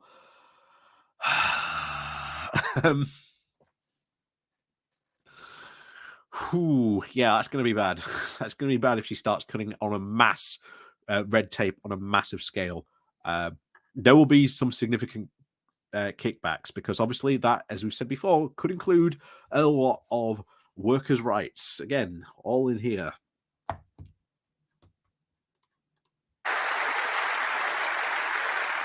Instead, we will ensure that regulation is pro-business and pro-growth. Leaving the EU gives us a chance to do things differently, and we need more of that. That's why over the coming weeks, my team of ministers will set out more about what we're going to do to get Britain moving. We'll make it easier to build homes, to afford childcare, and to get super fast broadband. We'll help you set up your own business and get a mobile phone signal wherever you are in the country. We didn't need to leave the EU to do that, but I'll be interested to see what you're going to announce. Planning regulations is certainly going to be a very interesting one because this is what lost the Tories, specifically Chesham and Amersham, and the other blue wall seat they lost as well because of those planning loosening restrictions. So that's not going to go down well. We are in tough times, but I want you to know that day in, day out, I'm thinking about how we get this country moving. I'm working flat out to make sure people can get through this crisis. So let me be clear, we have your back. Very much doubt it. Very much doubt it. That is why the government took decisive action to tackle the energy crisis. It's why we're pushing ahead with our plan for growth. Economic growth makes life better and easier for everyone, and it will level up our country. I know this is what people want to see. Economic growth will mean that we can afford great public services, such as schools, the police, and the NHS. Our fantastic Deputy Prime Minister and Health Secretary but you're cutting will deliver taxes, patients so they can expect a GP appointment within 2 weeks. and that's a climb down. That's a massive climb down because Boris, I think, said that you should be able to see a doctor within like 72 hours. Now it's, oh, well, we'll make sure you can see a doctor in 2 weeks.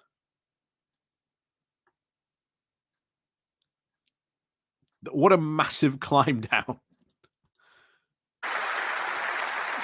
She will ensure that those who need urgent care will be seen on the same day. And she will get ambulances out there faster, and she will improve A&E. And she will bust the COVID backlog. That's not all, that's not all. And she will bolster social care so everyone gets the care they need. How? You need money for that, Liz. She needs money. We are working to put this country on the path to long-term success. That means ensuring we are safe and secure. One of the reasons we're facing this global crisis is because collectively the West did not do enough. We became complacent. We didn't spend enough on defense. We became too dependent on authoritarian regimes for cheap goods and cheap energy. And we did not stand up to Russia early enough. We will make sure this never happens again.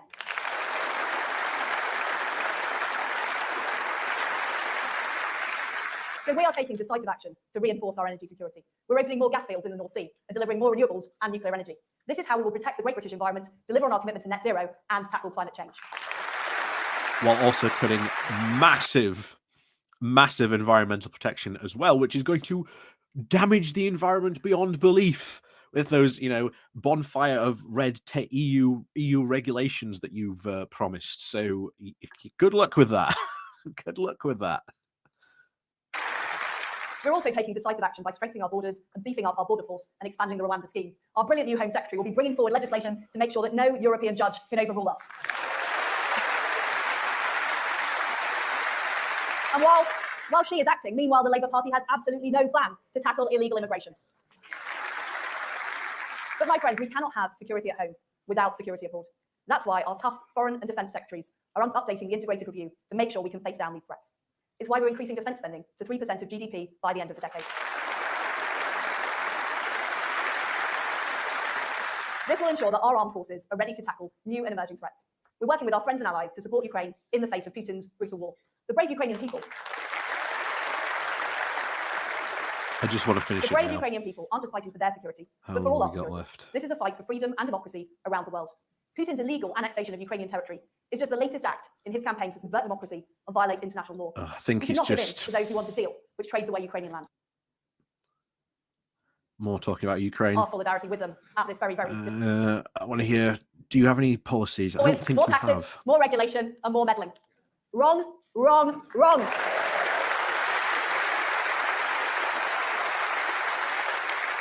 We see the anti-growth coalition at work across our country.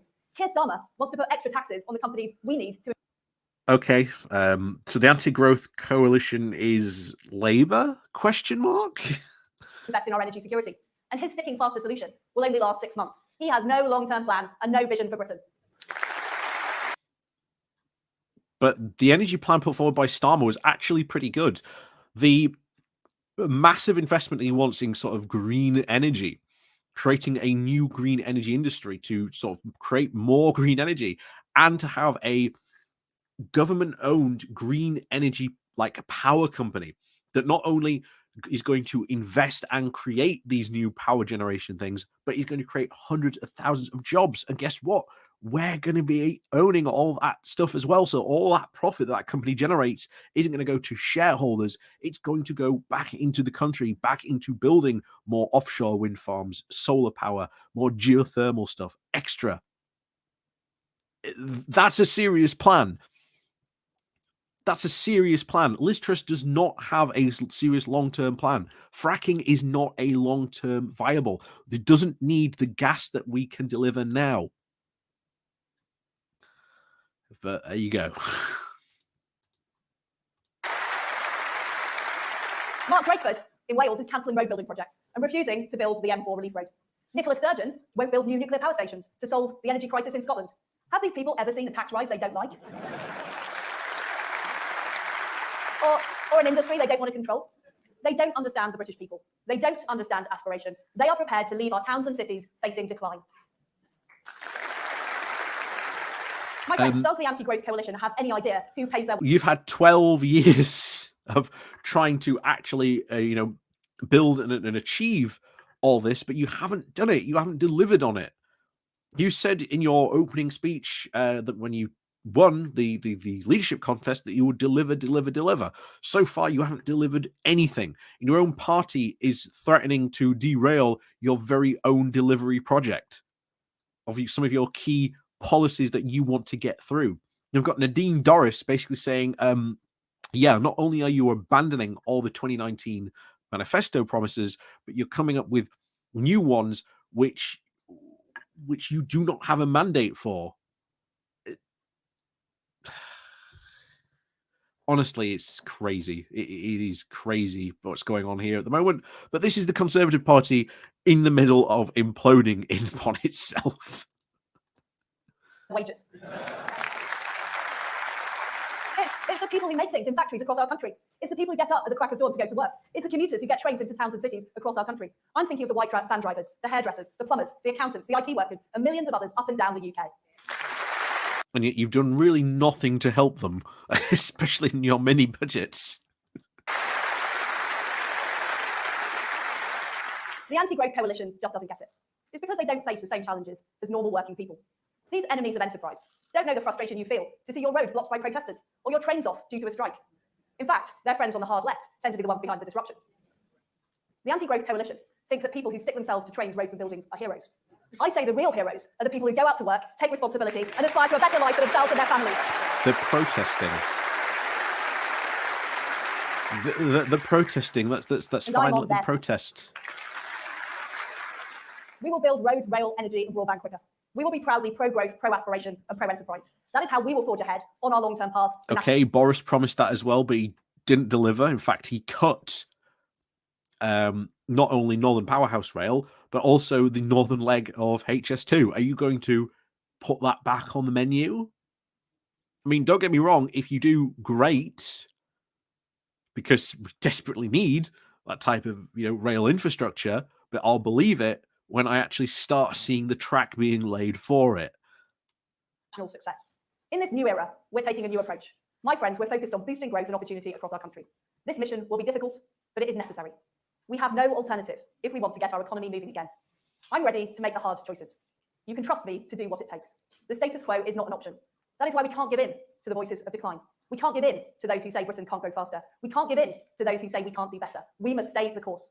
We're the only party with a clear plan to get Britain moving. We're the only party with the determination to deliver. Together, the only plan we can unleash the full potential of our great country. That is how we will build a new Britain for a new era. And that is it. So yeah, that was it.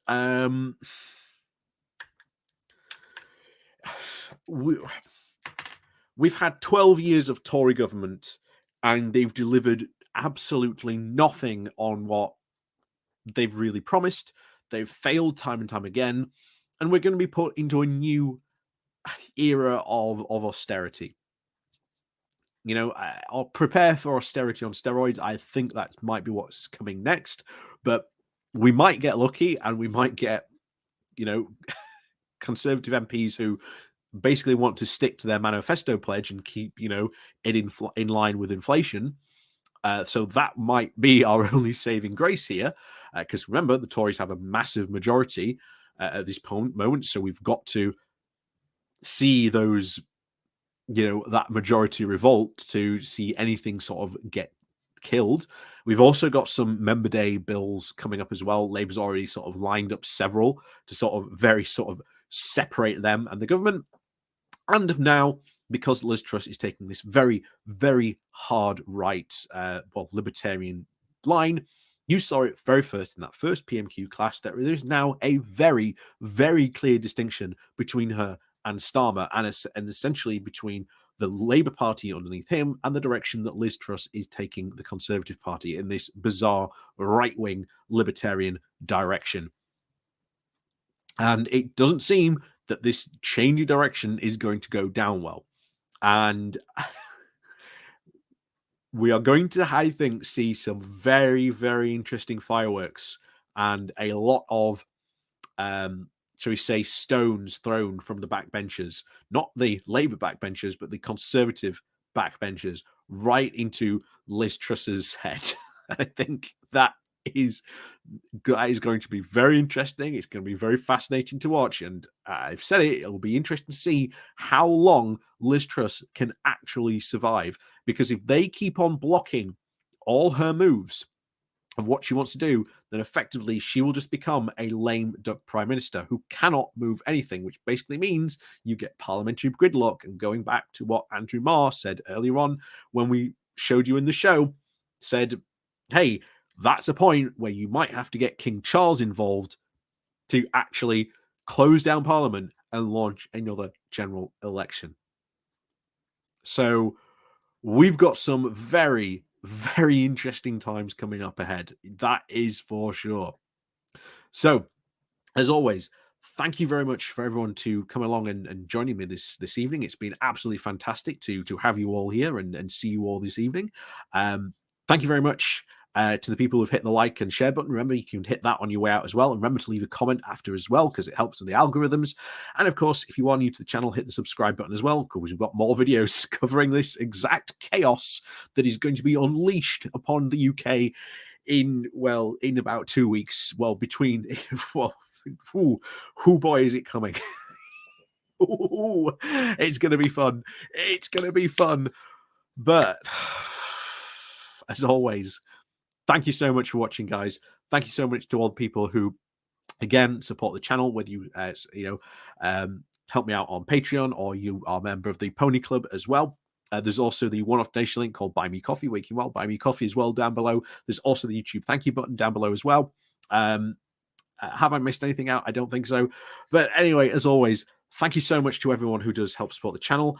Even if you do, just hit the like and share button, like I say, is always greatly appreciated. And of course, good night to everyone. Have a fantastic rest of your week. And of course, we'll see you on Saturday for the Good Morning Walk, in which we will probably maybe tell you more about the fallout of this week's Tory conference, because I think there are going to be a lot of Tories who are not going to be very, very happy. And if you want to, by the way, watch a video tonight before you go to bed, I do have my top 10 angriest Tories from the Tory conference. It's quite an interesting watch because there were a lot of very angry Tory bodies at that conference. So, as always, thank you very much for watching. And of course, we'll see you all next time.